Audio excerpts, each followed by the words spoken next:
Hello, welcome to Coaching Think Talk. I am Coach Marife Garfin from Life Coach Philippines, and this is Coaching for Overcoming. This coaching conversation is for individuals, especially mothers, who are facing challenges in life of all forms, and yet, it is threatening their mental health, and yet they want to come out as the best version of themselves. So I am on a mission to help every mother of every family to take a stand in mental health for her and her children. I am a Master Builder Apprentice of Master Coach's Master Builder Apprenticeship Program, and we build a tribe as we help your unstoppable dream come true. I'm also a scholar to Master Coach's Six Steps to a Six-Figure Public Speaking Career Training. I am by background, if you're not familiar with me, I am a nurse, a registered nurse with 22 years of hospital work experience. I am a wife, a mother to three young adults, and I am an entrepreneur. I am the owner of Health and Wellness Coaching Center here in Tacloban City, Native Philippines. And the center aims to facilitate clients to overcome challenges of all forms, such from ranging from weight loss to mental health. So magandang hapon po sa inyong lahat. So thank you for joining me live today. And please leave your digital footprints by letting us know where you're coming from today. Please do tag a friend and circulate this video to help us reach more individuals who might be interested and and this discussion might be able to help them in this session. You may also give a shout out to people you want to greet and reach out and with some inspiring messages. You can just type in there in our comments in this video. If you are watching this on a replay, do comment hashtag replay. And I am streaming via FB page of Life Coach Philippines and YouTube channel Coach AI Connect. So if you are new to our platform, please like, follow, and subscribe. Okay, so magandang hapon po sa ating lahat. Okay, so wait, I'm just going to yung aking pong press map. Okay. So magandang hapon po sa ating lahat. And this afternoon, I'm gonna be sharing some thoughts on, as you can see in the screen, on verbal abuse practices. And this is not actually this is not a hindi siya masayang topic, okay? But we're gonna dive into it to really create awareness for each and every one of us, especially those who are into it, okay? So, but before I proceed, let me invite every mothers who are needing and wanting to experience empowerment as a mom, wanted to really like be there for their kids, to stand firm with their kids, especially if their kids are suffering from mental health challenges. Do hop in our in this coaching community, my nth attempt in motherhood. This is a coaching community that will truly help you empower you as a mom to take a stand for and in behalf of your child. So uh, before we proceed, let me. I am, by the way, I am the creator and the founder of my nth attempt in motherhood. So this is a community that um, I am building so that we can start really from the beginning of really creating a safe space, a space wherein your children will thrive beautifully and be able to find out and be led into their God-given design. Okay, so if you happen to resonate with the things that I'm going to be discussing this afternoon, you can just, you know, uh, give a comment. You can type into your timeline whatever it is that you resonated with, and you can just put in hashtag pack my bag moment and hashtag coaching TikTok. Yung pack my bag moment is your the aha moment. It's the time when you have attended, if you can recall, you've attended a seminar and there was one thing that the speaker really spoke of na talagang tumagos sa puso mo. Like, yun yung hinahanap ko. So that's the pack my bag moment. And share it in your timeline because I'm pretty sure it's going to bless someone who's reading, who's not one with us now in this session. So before I proceed, say my let me welcome and thank my and recognize my fellow tribe learners in Life Coach Philippines. We have Coach Cherry here. Coach Cherry Minas, thank you for joining me, and Mayor Leonard Callis from Bukidnon. So malalayo pa talaga. So that's a blessing, no, to have our coaching ping pong na it can reach out a lot of people. So let's proceed. Okay. So what experience do you have on verbal abuse? Ano yung idea nyo? Ano yung idea nyo about verbal abuse? Do you have any experience with it or may naringgan na kayo na verbally abuse? Tapos ano yung pakaramdam nyo? Yung kayong yung nakarinig. Maybe hindi kayo yung ginawa ng verbal abuse. But there might be some people or a friend of yours na narinig mo na talagang yeah, the person was really verbally abused. So, ano yung parang parang na-experience mo? Ano yung naging pakiramdam mo nung narinig mo yun na verbally abuse yung iyong kaibigan? Okay? So I'm pretty sure there's so many thoughts in your mind, no? So you can if you're ready, you can share it in the comments, para it can help other people. So what experience do you have on verbal abuse? And okay, what experience do you have on verbal abuse, and ano yung napakiramdam nyo? Probably hindi kayo or nakarinig lang kayo nun. Okay? So I hope we're getting into this discussion. Uh, Mahirap i-discuss yung verbal abuse, but this is one topic that really resonated with me. Kasi nga, I had this. If you go into your Facebook, or maybe in your neighborhood, you've heard it. I've heard of a mom. Nag-type in lang naman siya. Hindi niya verbally abuse yung anak niya, but she typed it in the comment and in her timeline regarding her daughter, and it was kind of a demeaning, and it gave me an idea that verbal abuse can just happen in a quick of a second to anyone. Okay, so pwede siyang mangyari, and hence this topic was really birthed out of that Facebook timeline that I read. Okay? So what is a verbal abuse? Ano nga ba yung verbal abuse? Verbal abuse is when someone repeatedly uses words to demean. So yung word dito, okay, is repeatedly. Okay? Repeatedly uses words to demean, frighten, or control someone. It is considered a verbal abuse pag na-demean yung isang tao, may feeling siya na nababa siya, na-frighten siya, or na-control siya. Verbal and when you talk about verbal abuse, kakabit nun, kasama nun, pinsan yun noon ang emotional abuse. Okay, so and they can go hand in hand, and it can take a toll on people. It can sometimes escalate into physical abuse too. So when you are being verbally abused, this is one thing that we need to understand. When you are being verbally abused, know that it is not your fault. You can't say that tama lang naman sinabihin ako ng ganon kasi may kasalanan ako. No matter what you did, nobody has the right to make you feel unworthy or less of who you are. So huwag niyo pong kakalimutan yun. No matter what you did, okay, kahit po yung mga preso, they're given the Miranda, okay? Na sinasabihan sila na you keep silence until proven guilty. Okay? So binibigyan sila niya, nilalak sila, they have food, they have privileges, 'di ba binibigyan sila niyan.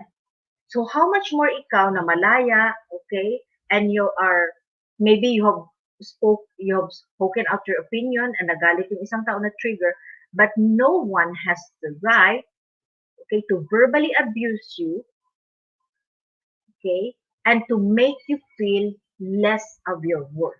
So whatever it is that's happened, it is not your fault that you are verbally being abused. Okay, so yun po yung kailangan natin maintindihan dito. So that's verbal abuse. Now, what are the psychological effects of verbal abuse? Ano yung epekto ng your somebody is verbally abusing you. And when you talk about verbal abuse, repetitive siya, di ba? Repeatedly. So like day in, day out, you experience the verbal abuse. Okay? So people who experience children, adults who experience experience verbal abuse may experience the following psychological effects such as fear, anxiety, depression, PTSD or post-traumatic uh, uh, stress disorder, intrusive memories, time to time babalik yung nangyari sa kanya, memory gap, because the brain is trying to shield the person from remembering. So there's memory gap, memory gap disorder, sorry. Memory gap disorder, sleep or eating problems can happen. Hypervigilance, yung talagang nakamasid na lang siya palagi. Exaggerated startle responses, magugulatin, okay? So exaggerated startle responses, pwede siyang magkaroon ng irritability, pwede ding it will come out as an anger issues, or the person may turn to alcohol and drug abuse. Suicide can happen kasi nga yung verbal abuse natin, di ba, it demeans the person and brings you to a level of like unworthiness. Okay, so suicide can happen. Self-harm, okay, pwede para maramdaman niya dahil nga masakit na masakit, some people would really like feel numb kasi masakit na because the brain is trying to shield the person from getting hurt.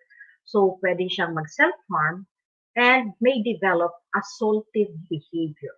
Assaultive behavior. So, oftentimes than not, people have experienced verbal abuse will have that pattern in their brain. Okay, so Master Coach is teaching about mental model. No? They'll have patterns in their brain that even if they don't like to do it, dadating po yung panahon that it will come as a cycle. So sila din ginagawa nila kasi ginawa sa kanila. This is because of the repetition that has na-recorded doon sa kanilang brain. Okay? So these are the psychological effect of verbal abuse. Now, there was a study conducted in the Philippines on parental verbal abuse. Okay?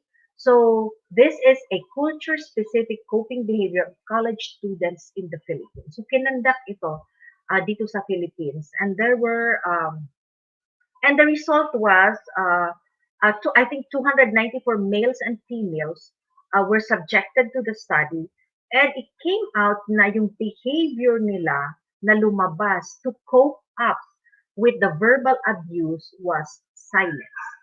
Silence. So ayaw nilang magsalita. Okay? Because imagine that it's your parents doing that to you. Okay? Nahihiya ka kasi parent mo na nga ginaganyan ka, how much more yung iba. So you become unsure of yourself and you kind of like embrace it, no? So nahihiya ka na sabihin ito, at saka we are also trained and we are really like taught here in the Philippines, no? We never really like fight with our parents because we are to honor our parents. So we see our parents na marunong, mataas, higher level. So we need to give them regard no matter what's happening. So they suffered in silence yung mga batang ito, college students, 294 of them. And the abuse that they experienced, the verbal abuse that these children or these college students have experienced from their parents. Okay, we're talking about parents who really inflicted verbal abuse. Okay, what were the abuse? Una is insult. So ini-insulto sila ng kanilang parents. Now you have to remember here in the Philippines, no, in the context, in the culture of the Filipino, the way we discipline our children is more of talking. Kung hindi, talagang hatawin ka ng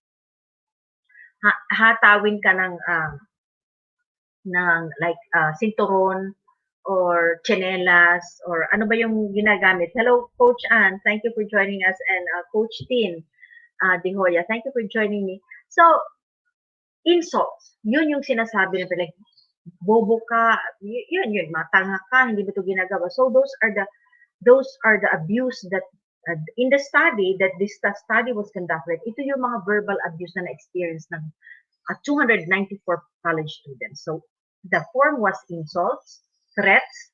Okay, so sasap, sasapukin na kita. Ganun ba? Tama ba yung Tagalog ko? Or sasabunutan kita.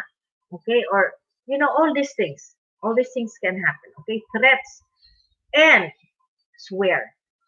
Yung swearing, yung cursing, yung iba't ibang salita, no, na hindi magandang pakinggan. Excuse me muna, inom muna ko ng...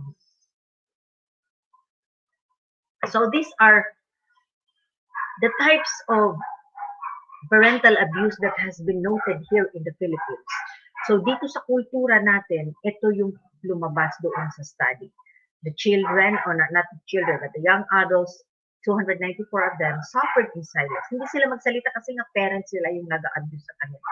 Verbally abused them. So, they receive all the insult, threats, and swear.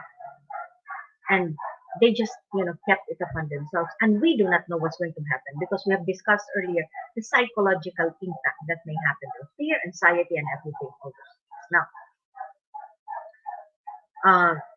the impact of this silence, of this verbal abuse in the study was that the college students had no meaningful conversation with parents. Definitely, if you're going to be insulted by your parents, kasi parents mo ayaw magsalita, of course, definitely, hindi ka gaganahan din makipag-usap. So you have no meaningful conversation. The college students did not have, the subject of the research did not have meaningful conversation with their parents. And in the study also, females were more tolerant. Mas nag-tolerate yung mga babae of the verbal abuse. Parang kinaya nila. Pero yung mga lalaki, meron din, but it's not as marked as the way women really kept it to themselves. But the problem is these women or these females will now soon become parents. So nakita nyo, magiging parent siya. And if yan yung pattern of verbal abuse, yun yung pattern na nare-receive ng brain, imagine what's going to happen to the female or to the college student who suffered in silence because of insult, threats, and swear. Anong mangyayari sa kanya if that female becomes a mother? Have you ever imagined the ripple effect that it will have on society, on the community, to the children? Pag nagpatuloy po yung verbal abuse coming from parents or other significant others of the person. Okay? So what are the different verbal abuse practices na that is commonly yung nakikita natin? Now, I'm presenting these different verbal abuse practices because I want us to reflect and I want you as a mom to look at this thing. Ano ba itong mga practices na ito na baka unknowingly you are doing? Because, di ba, pinasa sa atin how we raise our children. Pinasa sa atin, not formally sinabi na itong gawin mo, pero nakita natin na ginagawa ng ating mga parents. So we need to understand ano ba ang mga to na baka ginagawa ko na ding verbal abuse na hindi ko alam. Because many of it are just form of an expression na hindi mo alam na ito pala ay verbal abuse practices na. Of course, the word will always be repetitive, okay, or repeatedly done, okay? So what are these? First is discounting. When you talk about discounting, this is denying someone of her thoughts, emotions, feelings, experience. And this is repetitive. Telling someone to be, like sabi mo, drama. Masyado ka namang madrama. Masyado kang childish ka. You're too sensitive. Okay? So, no sense of humor. Wala ka namang sense of humor. Di ka nakasakay sa akin. This can cause someone. Okay? This statement can cause someone to question their own version of reality and be unsure of whether what they feel is right or wrong. So that is discounting. Okay? So try to look into your practices. Nagawa mo na ba ito? Kasi minsan hindi natin alam na nagagawa natin. Okay, next is gaslighting. When you talk about gaslighting, it happens when perpetrator denies event, sabi hindi nangyari yun, tapos describe it in a way that it's very real but different from what is the reality. That the person on the other hand, ikaw na nakikinig, na ikaw na pinagsasabihan, no? Think that you're losing your memory. Na ako nga ba may kasalanan? Feeling mo ikaw may kasalanan. That's gaslighting. Then judgment involves repetitive, negative, and judgmental evaluation that challenges a person's one's self-worth. So yung self-worth mo na yung na ano dyan. So ito yung judgment na pabalik-balik, repetitive, okay? So what are the statements involved here? Sasabihin sa'yo na, you know what, whatever I do, you are never happy. Whatever I do, it's everything that I do is never enough for you. You are always upset for no reason. You are so negative. People does not like you. Okay? So ito yung mga statement doon sa judgment. And this statement, the use of you may be damaging to the person and may cause isolation. Kasi nga ikaw may kasalanan. Okay? So, yun. Okay? So, yun yung judgment. And when blaming naman is the person focuses on things they can't reasonably control. So, ikaw nang may kasalanan sa bagyo, ikaw nang may kasalanan bakit nagkaroon ng COVID, okay? So, ikaw na lahat. So, yung mga things na hindi controllable ng isang tao, i-blame siya noon ng perpetuator. So, for example, not getting a raise, bakit hindi na yung salary mo nag-increase? O bakit makalimutin ka? Ruining the reputation, not finishing the university, pabalik-balik, bakit hindi kasi nagtapos, ganyan-ganyan. Balik-balik. And when you talk about this, okay, when you think about it, when you look at it, it becomes verbal abuse because it's repetitive. Pabalik-balik siya. Kasalanan mo ng lahat. Yes, Coach Sherry Minas, kasalanan mo ng lahat ng nangyari dito sa mundo. Ikaw may kasalanan. And of course, name calling. Yes, Coach Sherry, totoo. This is very common. Negative, demeaning, belittling. Sasabihin sa'yo, you're stupid, you're an idiot, you're worthless, you're dumb. So, the perpetuator may guise this as teasing. Minsan, tinitis ka lang by using pet names. Di ba, marami tayong kahit mga nanay, sinasabi, like they call their children on the negative names. For example, yung bata ay, the bata is hard of hearing. Tatawagin na bingi. Oy, bingi, asan si bingi? Di ba? You're familiar with that. Asan si pilay? Okay? Asan yung pango? Nako, yung pango kong anak. Diba? And sometimes this is teasing, but it has an impact to your child who is listening to you. So it's name calling. And if it's you're continuously doing that, this can be classified as verbal abuse. Unhealthy arguments can also happen. Shouting and involve aggressive comments. Person may also proceed to threatening or demean another until they get on their way or they feel they have won. So ito yung unhealthy argument, gusto niya siya talaga yung manalo at hindi siya titigil hanggang hindi ka, okay na nga, parang ayaw mo na, you give up. You don't say anything at all. So that's unhealthy argument. Withholding can also be a verbal, and can be an abuse also. Withholding is, of course, when you refuse to share your thoughts, your emotion or feelings, or important personal information to gain attention. So, in here, yung motive mo is to gain attention, kaya withhold mo. So, you're trying to bribe the person. This may also involve silent treatment, yung hindi mo kinakausap. Silent treatment, so, nag-text ka, hindi ka sinagot, does not reply to your messages, so, kasama din siya ngayon. Okay? So, it's still a part of a verbal abuse practice. Next is condescension. Of course, when someone repeatedly makes hurtful statement that they claim are joke. Sabi lang ng joke lang, pero pabalik-balik yan, paulit-ulit na sabihin joke. Joke lang. Or sarcasm. Sometimes it starts funny, okay, but becomes demeaning as time goes by. Ikaw ba naman yung pakinggan nga, sabihan ka niya ng paulit-ulit, diba? Nakakasakit na yan sa ulo. Of course, we have manipulation wherein the person will try to make things, invert it para makuha niya yung gusto niya. We have threats. You're threatened like you're not going to get this unless you do this. Okay? And if it's as I've said, the word here is repetitive. Okay? False accusation. Kahit hindi nila alam, inaccuse ka. Okay?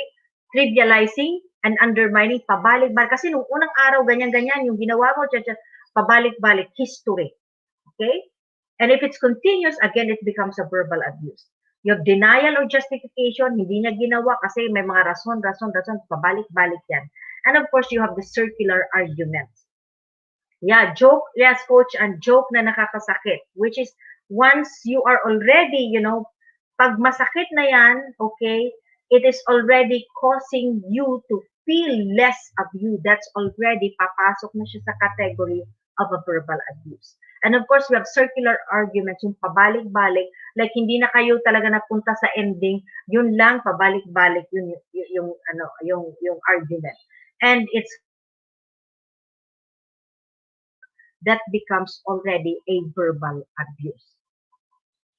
Yeah, sasabihin kang sensitive. Yes, tama. That's gaslighting. Discounting ba yan, Coach Jerry? Sorry, discounting. So it happens. So these are the different verbal abuse practices that we need really to take care. You need really to be mindful because hindi natin alam na it has an impact. If you're a mother, no?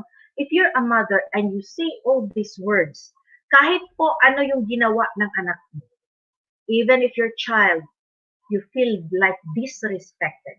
You feel like hindi ka naman lang ginalang, you feel like you're not loved.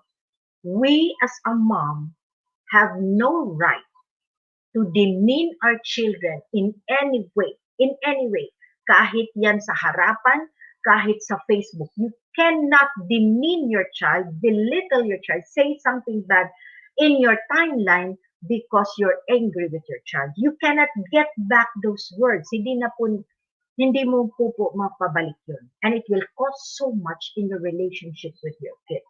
Siguro hindi siya lumayo ngayon sa'yo, pero nasa subconscious niya.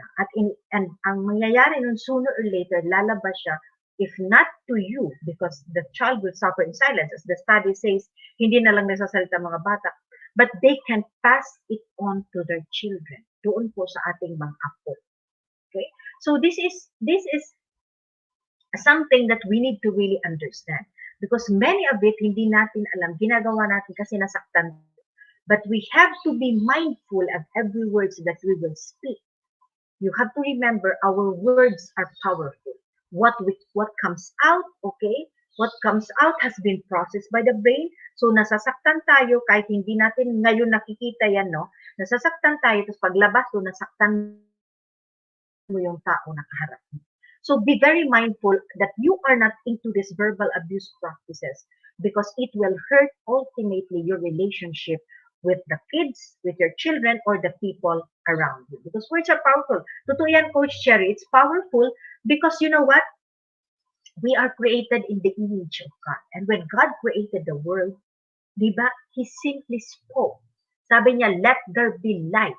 And there was light. That's how powerful. And we have the DNA. We have the DNA of God. That's why powerful po yung sinasabi natin. That's why we have to be very careful of the words that we are going to tell our children or the people around us for us not to be disconnected. Because I'm pretty sure if you're this type of person that you have this, mantikin mo, wala ka talaga sigurong kaibigan. Wala kang true friend, the barkada, BFF, because they will be really far from you because they get to experience this verbal abuse coming from you. Okay? So what are the most common Filipino swear? Okay, swear words uses to express emotion. So usually kasi, itong mga words na to, we want just simply to express. Okay? And we guys, we use these words to express our emotion. Bakit na lang kasi hindi na lang sabihin na nasaktan talaga ako sa sinabi mo. Okay, so these are the most common. Ito yung mga common. So you try to look at the list, okay? Try to look at the list and see ano yung common na ginagamit. And gayon po, I realized and I've seen it and I've observed that there are mga, yes, may Bisaya, yes, may Bisaya, Coach Cherry. May mga words dito na pinapalitan lang ng letra, okay? Pinapalitan lang ng letra, but actually yun. And no matter how much you disguise it, it's still a dirty word. It's still swearing. It's still a curse. Okay? So, ito yung mga words. And what are the most common na ginagamit ninyo? And as I've always said, I'm flashing it here for you to be mindful na hindi na natin siya gagamitin because it is a curse to someone because it will impact the mental health of the person you're going to use this one. Okay? So be mindful of those words. It's very important. Yung mga words. So maraming mga binago, 'di ba, para ma-express mo. But this is something that kailangan nating talagang like be mindful of. You have to think about this, learn, be aware of it. So hindi mo na magamit. So this is very important, no? Because this is very commonly used in the homes, commonly expressed words by the parents to their children, and the children in turns mimic this and use this in their barkada, in their cousins, which is not good. It will actually hurt your brain. Imagine that word came to your mind, so, niluto yan dyan ng mind mo bago mo sabihin. So, the first and foremost na dihado dyan is ikaw. Ikaw. You, the perpetuator, or you, the person who's using the word, ikaw din po yung talo nito. Kasi, papunta muna sa'yo bago siya lumabas. Diba? We share from an overflow. Okay? So, hindi ko siya binabasa, Coach Cherry, kasi nga ayaw kong sabihin. Kasi, preserve ko yung brain ko na will not, speak of these words kasi nga hindi siya maganda. Okay? So, what are you, if you are a person who are, like nalaman mo, no, na hindi pala maganda yung gano'n yung sinabi ko, yung mga words na ginagamit ko. How do you get out of it? If you're a mom and this is your expression, if you're a father and this is your expression. I have a friend na ito yung, meron siya ditong isang expression na I would always correct my friend. Okay, may friend ako na parang expression lang niya talaga, like it's an endearment na sa kanya yung sinasabi, and I would always correct him. I would always correct the person. Sabi, ako, ngayon na tayo nagkita, yan pag ginamit mo sa akin. It's not good, ganyan.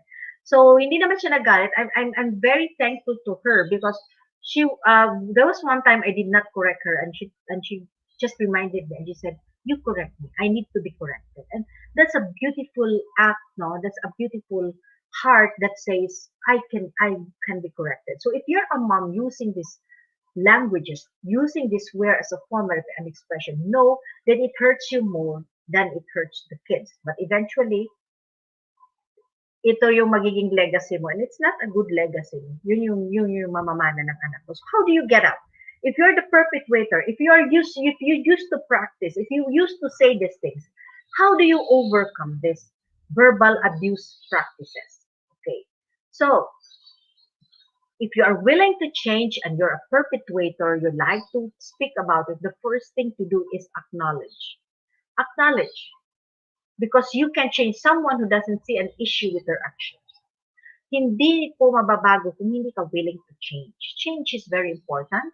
And you need to really say, kailangan, ito pala yung ginagawa ko. Hindi ko naman alam. Because there are many people, moms, kasi nga namana na nila, hindi nila alam na it's though alam nilang it's not good, but it becomes a habit kasi nga na-ingrain, naging pattern na kasi narinig sa magulang, nandun na, naging habit, naging pattern sa brain. So yun din yung lumalabas whenever they're angry or they want to express their emotion. So you need to acknowledge. Acknowledge that you have that you're verbally abusing, that you're using verbally abusive words. Okay, so acknowledge it. Okay? Because that's the first step for you to take, okay, to really solve it, to really level up, to really change yourself para maging better version ka. You need to acknowledge, meron pala ako, sinasabi ko pala yun. So, di ba marami yung words na yun? Try to look for one. Alam ko, merong isa doon na like it, sa brain mo na, ay, ginagawa ko yan. Okay? So, acknowledge. The next step that you need to do after acknowledging, kasi alam mong, ay, ginagamit ko padalas yung TI, ginagamit ko palagi yung F word. So, once you know that, the next step would be identify where it is coming from. Saan ba siya nanggagaling? Saan siya nanggagaling? Okay, bakit nga ba nasasabi mo yun? What triggers that? So, you get frustrated, you get angry, yun kaagad yung sinasabi mo. That's the word that you say. So, try to look back, ano nga ba yung mga experiences mo before na nasasabi mo yan? So, identify where it is coming from. So that you will know na pagpapunta na sa situation na ganyan, at nako, pwede mo nang alisin yung sarili mo. So may situation na ganyan, tapos matitrigger ka, pwede mo nang, stop muna kasi natitrigger na ako, alis ako. Okay? I will have to stop this. I will have to cut this kasi baka masabi, ma-blurt out ko. So identify where it is coming from so that you can prepare. Next is look at the value of changing. So, ano kakaganda ngayon sa mga pinagsasabi mo? How does it make you feel good? How does it, gumanda ka ba? Does it, may impact bang maganda sa'yo? Ano yung impact doon? Okay, ano yung value doon sa relationship ninyo mag-ina? How does it impact your relationship? Are those words helping out to make you become closer to each other? Are those words, are you earning money from it? Baka kailangan mo ng income kaya gusto mong sabihin yun? Are you earning from it? May level up ba yung negosyo mo dahil sa mga words na yan? So you look at that value. I remember a beautiful girl. I was in a mall. I was in a mall and I was looking at some shoes. So I was kind of looking this way. Tapos meron dito sa side ko, there was a girl. I think she was just about 15 or 16, if I'm not mistaken. She was looking at a shoe. Kung meron siyang tinitingnan na shoe. At habang ako ay nakatingin doon sa sapatos na, I was thinking, bibilin ko ba, hindi ko bilhin. I was hearing a loud, expression from this child. Child ba yun o young adult? Sabi niya, she was using all the swearing, all the PI, all the F word, okay, all the lahat talaga nun, because she was expressing how awesome the shoes was. Imagine niyo yun? She was looking at the shoes. She was really like, she wanted to buy the shoe. She was in awe of the shoe. Talagang maganda yung shoes. Pero yung lumalabas sa bibig niya were all were all curses. So isa sabi niya, ang ganda-ganda ng sapatos na ito. Wow, bibilhin ko to. Ang ganda ng kulay. Hindi yun ang lumalabas sa bibig niya. Ang lumalabas niya sa bibig niya is PI, may ganda, F word, lahat po ng words na yun ay nilabas niya sa bibig niya. Tumingin ako sa kanya because I'm really bothered when people swear. I'm bothered when people swear because hindi talaga po siya, like, I did not grow up with it. Okay? So, tiningnan ko kasi kung anong yung nangyayari sa kanya. But I saw that the girl was in awe. Nakangiti siya, nakatingin siya, tutok na tutok siya sa sapatos, pero yun yung lumalabas sa bibig niya. And what is that coming? Where is that coming from? That's the pattern. May pattern na po na naka-engrave sa brain niya. Na whatever expression, may it be love, may it be joy, may it be positive emotion, yung words na nakakadikit doon is swearing or cursing. Kasi yun yung nakalagay sa brain niya. Kasi yun, most probably, yung words na nakalaki niya. So look at the value. How is it making your life better? If you're using those profane words, those swearing, those cursing words, does it make you more lovable to your kids? Does it attract your children to you? Are you gaining so much of the friends? Nagiging popular ka ba dahil sa mga words na yun? So look at the value. Look at the value. Tapos, and then, ano yung mangyayari sa'yo? If ever you change those words, you try to take it off from you, no? Ano kaya yung mangyayari sa relationship mo with your kids, sa relationship mo with other people? And how do you think would you feel about yourself if you start changing and not using those words? Next, decide to seek help. If you know na hindi naman pala nakaka-help sa relationship nyo, mag-ina, it's not helping you to become closer to other people, decide to seek help. Yes, Coach Ann. Yes, it's good, yeah. Yes. Sa mga tindahan no, nag-express sila and they're using profane words, swearing to express. Yeah. Because it's not actually because they're bad people, it's because of the pattern. Kasi yun na po yung nalagay sa brain, yun yung na-record sa brain because they grew up with that kind of words and statement. So if you know na ganyan na, nasasabi mo yan, time to time, pag galit ka, medyo lumalabas yung isang word. You decide to seek help. Because if you don't decide to seek help, you're not going to overcome it. Hindi nyo po malalampasan. You need to make a decision. As I've said, pabalik ka dun sa values. How will it make you a better person? How will it impact you as impact other people, and how will it impact what you do in your surroundings? So decide to seek help. And lastly, get a coach. Get a coach. Why? Why do you need to get a coach? Because the journey to taking off the habit will be a long journey. It's going to be a long journey. It will take time because it took time for you to be embedded by those words. The coach will process you in your thoughts. Ipaprocess lahat yun ng coach. Tutulungan ka niya to walk into the journey na gusto mong gawin. And I know that this worked because I have a coach. I was coach. And I knew may isang word ako doon na sinasabi. At since I became a life coach and since I became uh, seeing the value of my life and the value of my relationship with my kids, hindi ko na po ginamit yung salita na yun. And because I'm learning and continuously learning and I'm aware and continuously learning of the things that will be good for me, hindi ko na po nasasabi yung mga words na yun. I don't. And it's been like uh, almost 2 years. 2 years na po. I don't use those words. Nor do I think of those words anymore. Because I know the value. I know the value of my relationship with people. And I know the value that I can give to people. And I don't want them to be discouraged simply because of the words that I say. I am important, I am valuable, and so I will give what is valuable to people. And so I'm learning that. And so may isang word doon na narinig ko yan.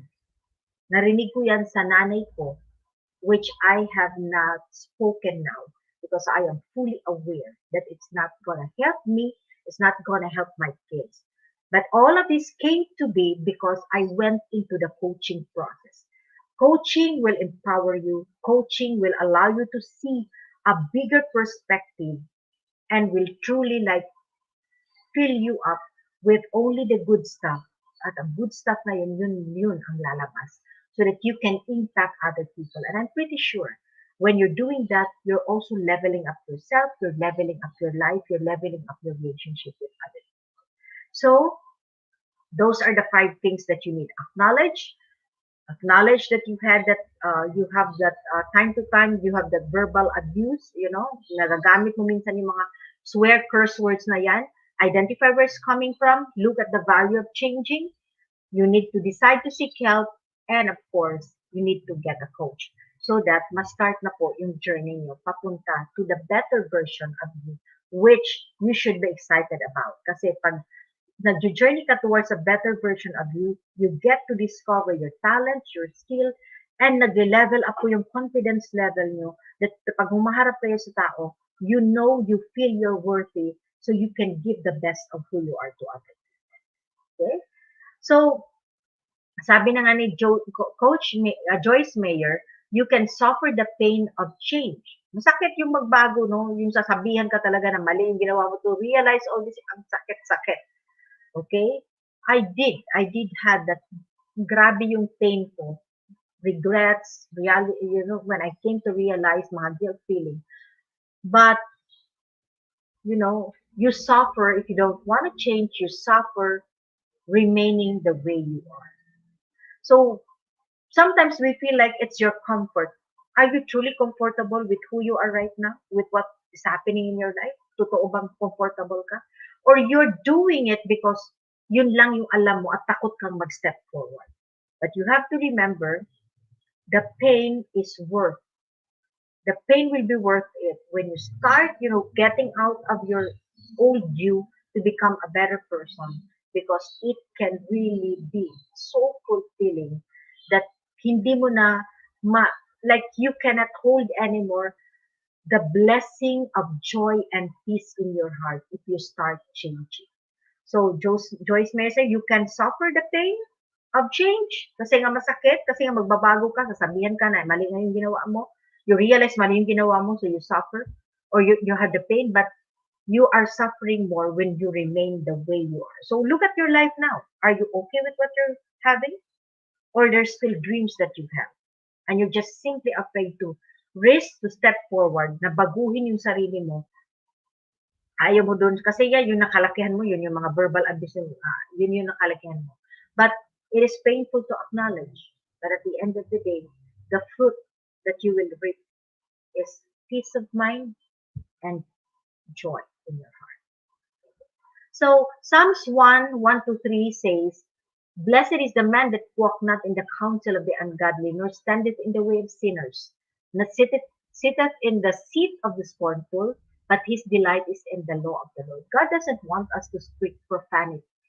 God does not want us to abuse people, even if it's verbal. God wants us to bless people because He has created us to be a blessing. Yun po yung creation. That is who we are.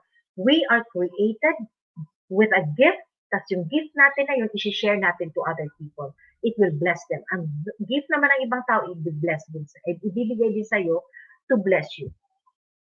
You see, when you're walking with God, profanity is something na hindi mo nasasabihin. Because you will be like a tree planted by the river of water. Diba? That bringeth forth his fruit in his season. His leaf also shall not wither, and whatsoever he doeth shall prosper.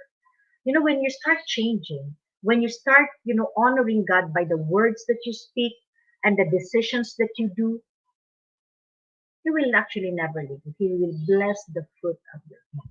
Ganun po yun. That's why it's very important to really make a decision to become a better version of you. And you can start that if you are practicing verbal abuse. Start giving that out, letting it go to God, so that you can move on to a much better life that you supposed to be deserved, but is being blocked by the verbal abuse that you have continuously been practicing. So yun po. Okay? So before I if you want to like level up and wanted really to have a conversation, magkaroon pa ng deeper conversation of how you're going to be able to bless other people, at saka paano nga ba it start yung change of becoming a better version of you, matanggal na yung mga verbal abusive words na yan. Do connect with me at 0995-739-8463 or message me in Marife Garfin na Facebook account ko, or email me. Let's have a conversation. Let's start the journey. Sayang din kasi because the blessing of the Lord awaits that. Pag ikaw ay nag-move forward, ikaw ay nagsabi, I want to become a better person, I want to do something. Anything that is good, good and perfect, anything that you do good is actually because you want to bless other people and you want to become a better person. You want to become a steward of the blessing God has given you. God will bless that. Kaya lang, you have to make a decision because God gave us a free will. So if you want meaningful conversation, connect with me. Let's have that conversation. Okay? So as I would like also to invite each and every mother who wanted really to level up your connection with your kids. I'm continuously running this, like every month I run this. What matters, understanding your kids, because it's very important that if you want to become a better mom, you have to really have a good grasp of understanding your kids. So I'm inviting you into this workshop. You can PM me because I'm going to be running this in July as well. So what matters, understanding your kids. And if you know anyone of any moms who are really grappling with children who are nag-shift from one course to the other, children in substance abuse, children who have depression, children who are into the game, yung hindi talaga nila they're really like, or if you a mom na wanted really to just build good connection, want to train and want to rear your child well, this coaching workshop is for you. Connect with me. Let's talk it out so that I can tell you the schedule that it will be run in July. And then Journey to Courageous Living in Mental Health. Okay, so come in, hop in. Will also be, I will also be running this come July. This will be a group coaching. So you connect with me and we're going to do this. Okay, so this is exciting really, that whatever is happening, whatever mental health challenges that you have, anxiety, paranoia, depression, you can still have to live a life courageously.